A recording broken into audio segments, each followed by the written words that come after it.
भारत के अंदर जो वर्तमान स्थिति है वो क्या चल रही है। एक नाम निकल के आ रहा है, चेंज ऑफ करेंसी, जो लगभग एक दिशा उसकी जो बनती जा रही है कि इमरजेंसी का माहौल बर्पा हो जा रहा है। जिस तरह 2014 में बीजेपी की भाजपा सरकार सबका साथ सबका विकास कहकर सत्ता पे आसीन हुई, उसके बाद जो संवेदनशील मुद्दे हैं वो उठने एक बार एक चालू हो गए। सामाजिक ताना बाना बिखरता नजर आने लगा, जैसे कि लव जिहाद, घर वापसी, गौ हत्या या गौ वंश के हिसाब से दलितों पर और मुसलमानों को खासकर टारगेट किया गया। कहीं ना कहीं सभी मुद्दों को दबाने की कोशिश की गई या उसे छुपाने की कोशिश की गई। मुख्यतः अगर इसे बढ़ चढ़ के किसी ने हिस्सा लिया, जो संवैधानिक पदों पर आसीन हुए, खासकर बीजेपी के सांसद, एमएलए, इन लोगों की ओर से इस तरह के बयानात निरंतर आते रहे, जिस पर लगाम कभी कसी नहीं गई और ना ही कभी इस पर ध्यान दिया गया। सिर्फ इसे तूल दिया गया कि कैसे करना है, इसको कैसे बढ़ाना है। उसी तरीके से आज जो माहौल बना हुआ है, जैसे कि मैं ज्यादा दूर नहीं जाऊंगा, सिंपल सा एक सवाल है, उस मुद्दे का क्या हुआ जो आए दिन कश्मीर में हमारे फौजी आतंकवादियों से मुठभेड़ में कहीं शहीद हो रहे हैं, तो कहीं भारतीय सीमा पर पाकिस्तान से लड़ते हुए, या फिर भोपाल में हाल ही में जो इनकाउंटर हुआ, जिसके ऊपर बहुत बड़ी बहस छिड़ गई थी पूरे भारत देश के अंदर।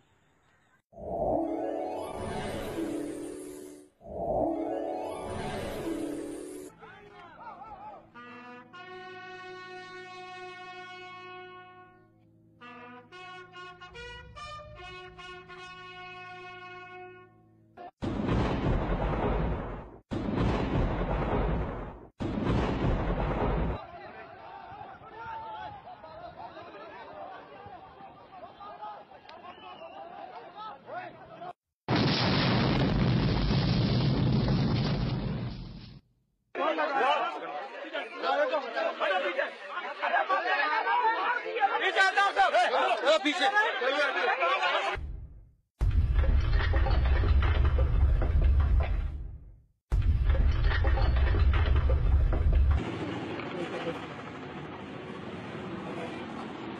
वो बाबा साहब का पुतला है।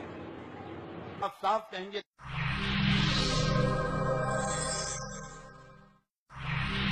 अब यकसा सिविल कोड को नाफिज नहीं कर सकते। इस मुल्क के आईन ने हर कौम को, हर अकलियत को हक दिया है कि वो जिस मजहब पर चाहे, जिस तहजीब पर चाहे अमल करे। पूरी तरह इस बात को दबा दिया गया। नासिक में जो बौद्ध समाज है, दलित समाज है, जिसके ऊपर जो अत्याचार हो रहे, निरंतर चल रहे, एट्रोसिटी एक्ट को लेकर, जिसे एक पूरी तरीके से निष्कर्ष करने की एक नाकाम कोशिश की गई, जहां पर जब ये सफल होते हुए नहीं दिखे तो इन लोगों ने ये हिमाकत कर दी, डॉक्टर भीमराव बाबा साहेब अम्बेडकर जो संविधान के रचयिता है, उनके पुतले के साथ दुर्व्यवहार किया गया। उसके बावजूद इसे मीडिया ने कवरेज नहीं दी, मीडिया का कवरेज नहीं मिला, कहीं किसी तरीके से इसकी सुगबुगाहट भी सुनाई नहीं दी। दूसरी बात ये निकल के आती है, कश्मीर के हालात आज जस के तस है, उसमें भी सरकारें विफल हुई है, चाहे वो राज्य स्तर पे हो या केंद्र की सरकार हो। तीसरी बात ये होती है, मुसलमानों का मुद्दा अगर देखा जाए तो जो यूनिफॉर्म सिविल कोड आज 15 तारीख को एक याचिका जाने वाली है, उस पर से भी ध्यान हटा दिया गया पूरा। आज जो का तो जितने भी लगे हैं सब लाइन में लगे हैं, सभी को अपने अपने पैसे, अपने अपने रुपए उसकी पड़ी हुई है। ब्लैक मनी, तो ब्लैक मनी है किधर, किसके पास है? ये आम जनता के पास जो भीड़ में धक्के खा रही है, मार खा रही है, गालियां एक दूसरे को दे रही है, इनके पास ब्लैक मनी है। तो विजय माल्या कहाँ गया, ललित मोदी कहाँ गया? नरेंद्र मोदी से हमारा एक ही सवाल है कि सर जी, आपको जब यही सब करना था तो उसके लिए जरूरी नहीं था कि डायरेक्ट अटैक आप कर ही नहीं सकते थे, जबकि बाबा साहेब अम्बेडकर जी ने पहले इसकी दिशा निर्देश दे चुकी है। किस तरीके से? प्रॉब्लम ऑफ रुपीस, कि हर 5 साल से 10 साल की अवधि में करेंसी चेंज होनी चाहिए, तो आप लोग उसके ऊपर इम्प्लीमेंट क्यों नहीं करते? अभी कितने कानून ऐसे हैं जिन पे अमल किया ही नहीं जाता है। सिर्फ और सिर्फ राजनीति के जरिए इसका उपयोग कैसे करें, इसको कितना हमारे अमल में आएगा, कितना इसका हमारा फायदा होगा, बस इसीलिए ये सब चीज की जाती है। जनता को ये जानना जरूरी है कि ये जो हो रहा है ये क्यों हो रहा है। जबकि अगर मैं अरब देश की बात करूं, अरब देश में वहाँ लोकतंत्र नहीं है, मानते हैं हम, यहाँ लोकतंत्र है। दुनिया का सबसे बड़ा लोकतंत्र आज हमारे भारत देश का है। राजाशाही हुकूमत है सऊदी अरब में, लेकिन वहाँ अगर कोई बादशाह मरता है, उसके बदले दूसरा बादशाह आता है, तो जाहिर सी बात है जो पूर्व बादशाह था जिसकी मौत हो गई है उसकी फोटो छपी है, वो फोटो चेंज करना है। नए बादशाह जो वर्तमान की स्थिति में जो बादशाह मिली है जिसे, तो चेंज होता है। लेकिन जब मैं जाता हूँ नोट अपनी बदली करने, एटीएम में अगर मैं कार्ड डालता हूँ तो कार्ड की जगह जो पुराने वाले बादशाह की जो नोट थी वो नोट ऑटोमेटिकली हट जाती है और मेरी नोट अपने पास आती है। तो वो व्यवस्था हमारे पास क्यों नहीं है? आज हम मेक इन इंडिया का दावा कर रहे हैं, स्किल इंडिया की बात कर रहे हैं, टेक्नोलॉजी की बात कर रहे हैं, तो ये हो क्या रहा है? वर्तमान में जारी 500 रुपए और 1000 रुपए के करेंसी नोट लीगल टेंडर नहीं रहेंगे। यानी आप जरा मुझे बताइए आज का दिन कैसा लग रहा है?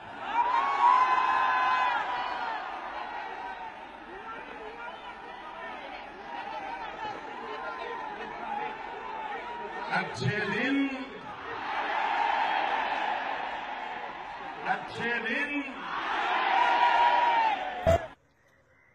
एक चीज और इसमें निकल के आती है, सबसे बड़ा मुद्दा कि कुछ दिन पहले कुछ ही मीडिया चैनलों ने इस बात को दिखाया था और बाद में इस बात को दबा भी दिया गया था। आज हम कह रहे हैं ब्लैक मनी, काला पैसा, काला धन, ठीक है, पाकिस्तान से आ रहा है, नेपाल से आ रहा है, बांग्लादेश से आ रहा है, कोई दो राय नहीं है इसमें।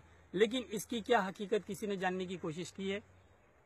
बाहर से आ रहा है हम मानते हैं, लेकिन खुद आरबीआई ने 30,000 करोड़ के नोट, ये हम नहीं कह रहे, मीडिया रिपोर्ट है जो आगे आप देखेंगे, हम आपको दिखाएंगे, 30,000 करोड़ के 500 और 1000 के नोट जो होशंगाबाद के फैक्ट्री से छप गए, जिसमें अधिकारियों की गलती थी, उसमें से 10,000 करोड़ के नोट मार्केट में आ भी गए। इस मामले को भी दबा दिया गया। तो इस बात की क्या गारंटी है कि ये जो अगले 2000 के नोट जो आने वाले हैं या आ चुके हैं उसमें कोई खामियां नहीं होगी? हम इस बात से इनकार नहीं कर रहे कि पाकिस्तान से जालसाजी होगी या नहीं होगी, वो तो होने ही वाली, वो करेगा ही, पाकिस्तान है, बाज नहीं आएगा। लेकिन हमारी नैतिक जिम्मेदारी कितनी है कि हमसे गलतियां नहीं होगी। जब ये आरबीआई का ये आलम है तो क्या दोबारा ये गलती वापस होगी या नहीं होगी, इस बात की गारंटी कौन लेगा?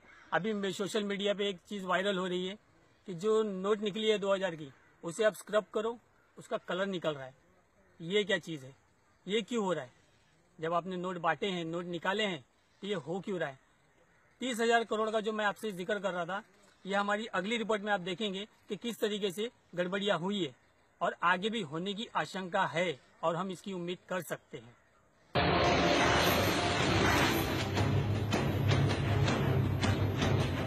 मतलब न पाकिस्तान से आए, न बांग्लादेश के रास्ते को पार किया, न नेपाल के रास्ते से चलकर यहाँ तक पहुँचे। हमारे अपने सरकारी छापाखानों के असली मशीनों ने छाप दिए कर्रे हजार के नकली नोट।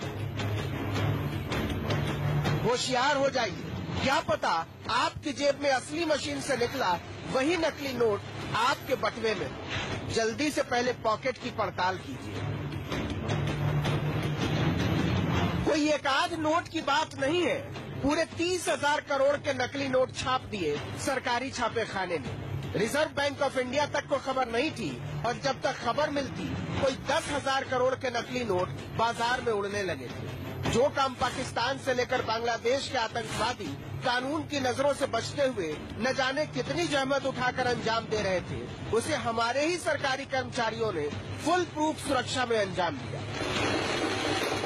असली मशीन से बेखटके निकालते रहे नकली नोट, लाल लंबे करारे। क्योंकि थ्रेड जो डाली जाती है वहाँ एक जिम्मेदार कर्मचारी होता है जो थ्रेड डालता है उसको देखने के लिए सुपरवाइजर होता है, टेक्निकल ऑफिसर होते हैं, तो उन्होंने भी नहीं देखा। बहुत बड़ी लापरवाही अधिकारियों के, संबंधित अधिकारियों की है। और मैं तो ये समझता हूं कि ऐसे लोगों पे तो कड़ी मतलब इनकी सजा होना चाहिए। अब हुआ क्या था ये भी सुनिए। हजार हजार के नए नोट छपने थे।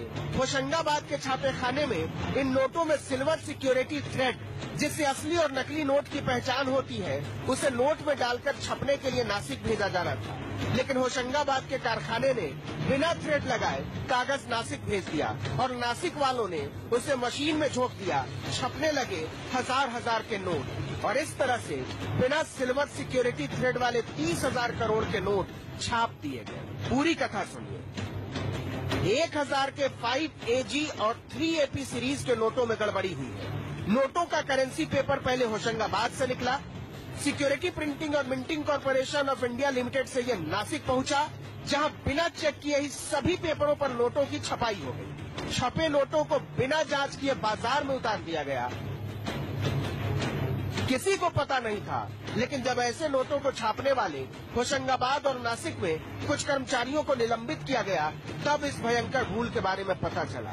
तब तक बाजार में 10,000 करोड़ के नोट जा चुके थे। कोई 6,000 करोड़ रुपए के नोट तो वापस ले लिए गए और उन्हें जला दिया गया, लेकिन 4,000 करोड़ रुपए के नोट अभी भी आप अपने बटुए में लिए घूम रहे हैं। अगर आपके पास भी 1,000 रुपए के 5AG या 3AP सीरीज के नोट हैं, तो इन्हें जरूर जांच लें। चेक करने के लिए आप अपने नोट को तेज लाइट के सामने रखें और देखें कि नोट की फ्रंट साइड में सिल्वर सिक्योरिटी थ्रेड नजर आ रहा है या नहीं। अगर आपको नोटों पर ये चांदी के तार नजर नहीं आए, तो मान लीजिए आपके पास सरकारी मशीन में छपा नकली नोट है। ऐसे नोटों को बैंक से बदला जा सकता है। रिजर्व बैंक पलट पावड़े बिछाए बैठा है, लेकिन अब पछताए होत क्या जब नोट उड़ गए खेत। पसीना होता है दुनिया भर का। देखो भाइयों, ये कलर छोड़ रही नहीं ज्यादा नहीं लगाऊंगा है। ये देखो ये आप लोग देख रहे हो किस तरह कलर छोड़ रहा है नोट का। ये देखो ये देखिए, और फिर इसके बाद ये मैंने इस नोट में यहाँ से और ये कलर आया। ये देखिए कलर छोड़, देखिए कलर 2000 की नोट कलर छोड़ रही है भाई। ये मोदी जी का कमाल, ये मोदी जी का, हमारे पीएम साहब मोदी जी का कमाल है। ये अभी हमने कैसे लेटेस्ट न्यूज देखिए है ना, हमने ट्राई किया और ये हमारे सामने है कि 2000 की नोट कलर छोड़। ये देखिए, ये 2000 की नोट है और ये इसका कलर है जो छोड़ रहा है। नंबर ले लेगा, नंबर वाला हर नोट तो नहीं चल रही ना यार।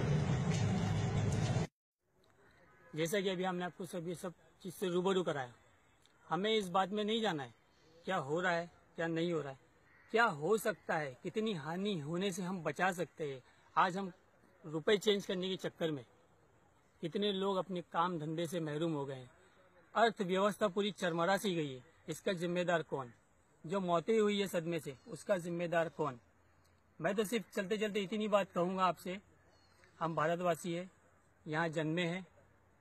ठीक है, हमारे विचार एक दूसरे से सहमत ना हो, लेकिन सबसे बड़ा मुद्दा आता है इंसानियत। इंसानियत की परवाह करनी चाहिए।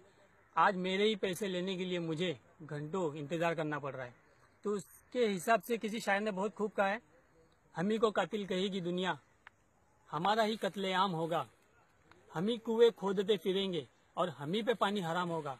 आज वही स्थिति आ गई है, एक तरह से चेंज ऑफ करेंसी यानी emergency. Video journalist Aamir Mansoori के साथ मैं Syed Aslam, Maharashtra voice web news, MVW news, Mumbai.